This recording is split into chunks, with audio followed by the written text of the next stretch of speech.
He who understands my divine activities in its subtleties, when he abandons his body, stops having further birth, and comes to me. Freed from attachment, fear, anger, absorbed in me, and taking refuge in me, many who have sacrificed their knowledge of the self have attained my state. Now, we need to kind of understand what exactly he is trying to say here. What are these divine qualities? How does one understand these qualities?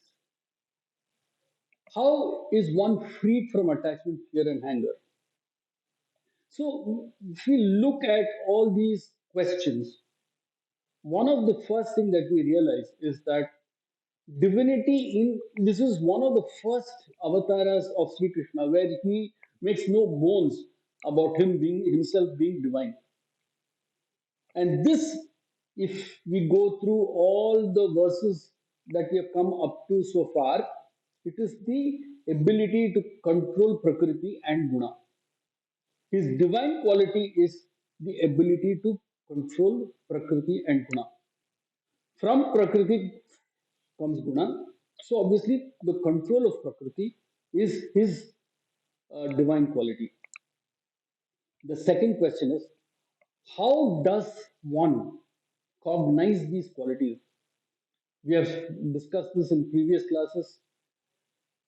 Hindu Dharma or Sanatana Dharma or Astika Dharma is not an intellectual exercise. It is a cognitive exercise that comes from experience. It has to be viscerally understood. So you have to cognize the entire business of evolution and of existence cognitively. You have to, so if you have to cognize it, you cannot intellectualize it. You cannot take a pen and paper and draw a formula because each of us has a natural state.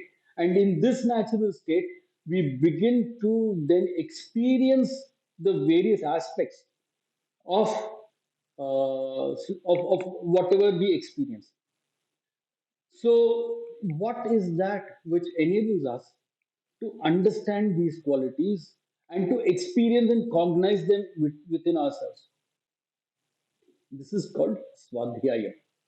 Swa Adhyayam. So it's a compound word, Swa plus Adhyayam. So it becomes Swadhyayam. And Swadhyayam is introspection, study, and reflection. And the second thing is, how is one freed from attachment, fear, and anger? We have to go back to chapter 1, 2, and 3, where clearly a person who is in the midst of change, who is experiencing change, is going to feel an anxiety that how will this change impact me? The first thing that we do is to be afraid. We are anxious. If we are anxious, then automatically we are not going to be able to take appropriate decisions. So, how is one freed from that? Similarly, let us take, for instance, there is a flood. You have multiple people stuck in the various buildings. You have your family, you have a neighbor whom you know very well, and you have a third person who you don't know very well. Who will you rescue first? Obviously, the people you know. Why? Attachment. Because you love them more, you are attached to them, you've known them. So the loss of these people will impact your sense of self much greater than anything else. So you will try and rescue them first. Then you will rescue the neighbor with whom you had a long association. And lastly, you will try and rescue others who are not there. This is the reality of our existence. So the question is, how do you come out of this particular attachment principle? So in chapter 2, he talks about, and to be honest, this is the same problem that Sri Krishna, I mean Arjuna is facing. Arjuna wants to fight, but when he goes in the middle of the two armies, he sees both sides and he sees that they are all relatives. And his attachment really puts him into a funk. And he says, Boss, How can I do this? How can I kill these people whom I know? And that attachment brings in fear of what will happen. And that he says is a transient thing. So Sri Krishna clearly says that all change is transient. So when you recognize that this is a transient thing, it is called vivekam. We get the understanding of what is truth and what is not truth, what is transient and what is permanent. That which is permanent is paramartha satya. That which is transient is vyavaharika satya. It is something that is transactional. So when you cognize the permanence and the impermanence of existence, then automatically there is no attachment.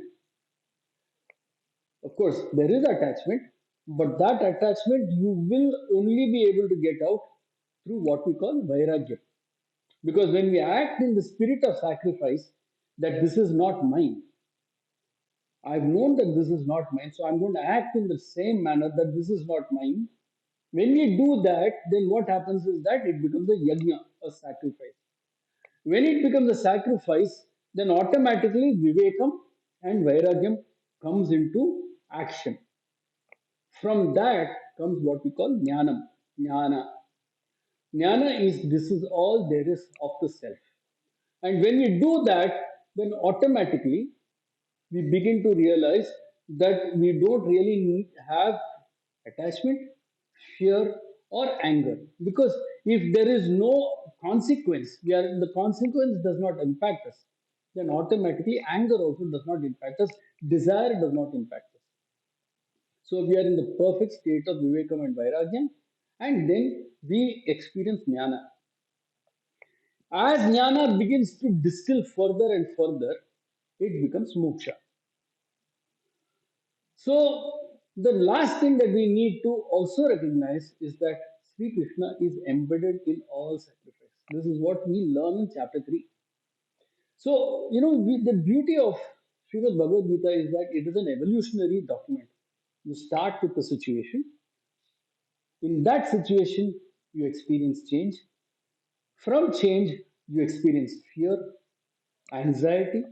Then we realize that we first need to be aware that we are the participants, we are actually here, and then from that awareness, we have to realize that everything is transient and temporary.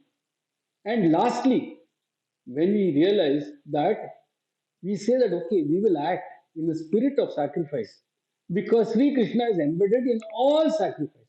He is Adi Yogi. Because if he came and if he is able to control Prakriti, he must have come before Prakriti.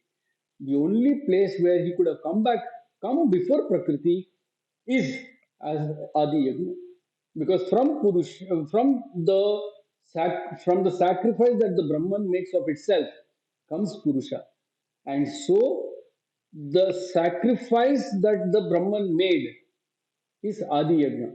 And that Adi Yagna is Sri Krishna. So, if we recognize this, then what happens is that every time we are sacrificing, we are actually paying homage to Sri Krishna because Sri Krishna is embedded in those actions. Thank you. Do like, share, and subscribe. For more information, please do visit my website www.schoolofyoga.in.